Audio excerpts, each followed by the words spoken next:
باید حرف بزنن مسئولین. ইরানের সর্বোচ্চ নেতা আয়াতুল্লাহ আলী খামেনি ধীরে ধীরে তার দীর্ঘদিনের মিত্রদের হারাতে অভ্যস্ত হয়ে উঠছেন। একসময় যাদের নিয়ে তিনি মধ্যপ্রাচ্যে প্রভাব বিস্তার করেছিলেন, সেই জোট আজ ভাঙনের মুখে।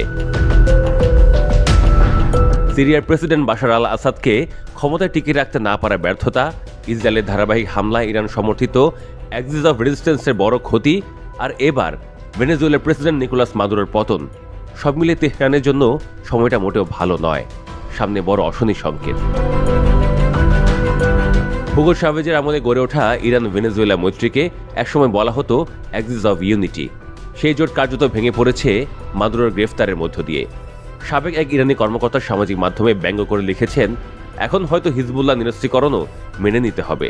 ট্রাম্পের নতুন বিশ্ব ব্যবস্থা বোঝা খুব কঠিন নয়। উল্টো খামেনি শাসন নিজ দেশেই চরম চাপে। ইরানে নতুন করে শুরু হয়েছে বিক্ষোভ, অর্থনীতি গভীর সংকটে, আর গত বছর যুক্তরাষ্ট্র ও ইসরায়েলের সঙ্গে 12 দিনের সংঘাত কোনো স্পষ্ট বিজয় ছাড়াই শেষ হয়েছে। যুক্তরাষ্ট্রের প্রেসিডেন্ট ডোনাল্ড ট্রাম্প এরই মধ্যে ভেনেজুয়েলার অভিযানের সাফল্যকে ইরানে হামলা চালানোর সঙ্গে তুলনা করেছেন। আরও তাৎপর্যপূর্ণ হল, মাদুরোকেও অপহরণ করা হয়েছে ঠিক সেই দিনে যেদিন ট্রাম্পের নির্দেশে ইরানের শীর্ষ সেনা কমান্ডার কাসেম সোলাইমানি নিহত হওয়ার 6 বছর পূর্ণ হয়। মাদুরোর পতনের খবরে ইরানের রাষ্ট্রীয় গণমাধ্যমে প্রথমে অস্বীকারের সুর শোনা যায়। ঘণ্টার পর ঘণ্টা বলা হয় যুক্তরাষ্ট্র নাকি মিথ্যা বলছে। পরে সেই অবস্থান ধরে রাখা অসম্ভব হয়ে পড়লে শাসকপন্থী রাজনীতিকরা হুঁশিয়ারি দেন মাদুরো আবার ফিরবেন জাতীয় বীর হিসেবে। ইরানে বিপ্লবী গার্ডের এক শীর্ষ কর্মকর্তা দাবি করেন, এই ঘটনা আসলে আমেরিকার পতন ও অবক্ষয়ের প্রমাণ। কিন্তু বাস্তবতা হলো মাদুরো নিউ ইয়র্কে আদালতে, আর রাশিয়া ও চীন নীরব দর্শক। এতে ইরানের ভেতরেই বিতর্ক শুরু হয়েছে।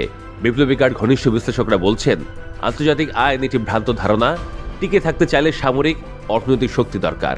অন্যদিকে সংস্কারপন্থীরা বলছেন, ইরানের দরকার জনগণের সমর্থন ভিত্তিক বৈধ সরকার। এই পরিস্থিতিতে সামাজিক মাধ্যমে ইরানি নাগরিকদের প্রতিক্রিয়া চোখে পড়ার মতো। অনেকে লিখছেন তারা ভেনেজুয়েলাবাসীদের ঈর্ষা করছেন। এক সংস্কারপন্থী সাংবাদিক হুঁশিয়ারি দিয়ে লিখেছেন, ভোটের মাধ্যমে ক্ষমতা না ছাড়লে বড় কোনো বিদেশি শক্তির মাধ্যমেই তা ছাড়তে হবে। আরেকজন শুধু লিখেছেন, অভিনন্দন ভেনেজুয়েলা। এই প্রেক্ষাপটে প্রশ্ন উঠছে, ইরানেও কি যুক্তরাষ্ট্র এমন কোনো হস্তক্ষেপ করতে পারে? সাবেক মার্কিন কর্মকর্তারা বলছেন, ভেনেজুয়েলা যুক্তরাষ্ট্রের জন্য কৌশলগতভাবে বেশি গুরুত্বপূর্ণ, ইরান নয়। তবু রেজিম চেঞ্জ নিয়ে আলোচনা জোরালো হচ্ছে। এই আলোচনার কেন্দ্রে চলে এসেছেন সাবেক যুবরাজ রেজা পাহলভি। যুক্তরাষ্ট্রের নির্বাসনে থাকা পাহলভি নিজেকে ইরানের অন্তর্বর্তী নেতা হিসেবে ঘোষণা করেছেন। সাম্প্রতিক বিক্ষোভে তার নামে স্লোগানও শোনা গেছে।